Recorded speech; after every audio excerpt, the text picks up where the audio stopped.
Welcome to Luca is a Billionaire, where the only thing I invest in is your answers. In this video, I will explain how to create a website on HubSpot. First, navigate to the Website Pages section in your HubSpot portal.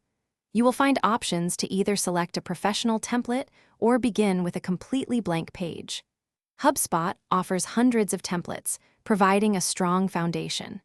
The intuitive drag-and-drop editor makes arranging elements simple, allowing you to quickly set up your site structure. Now, let's focus on design.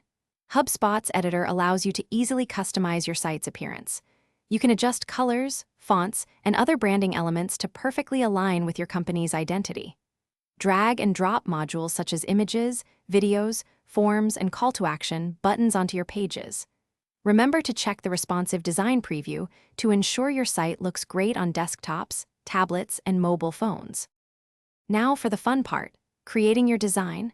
Apply a thin, even layer of blooming gel over your cured color coat, but do not cure this layer yet. While the blooming gel is still wet, use a dotting tool or a fine brush to draw your desired patterns with a contrasting gel polish. Observe as the design naturally spreads and blooms.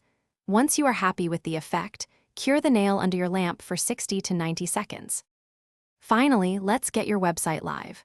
Before publishing, meticulously review every page for any typos, broken links, or design inconsistencies. Once you are satisfied, connect your custom domain name to your HubSpot website. This ensures your site is accessible at your unique web address. With everything in place, hit the Publish button to launch your new website and share it with the world. Thanks for watching and please subscribe. It's the best investment you'll ever make.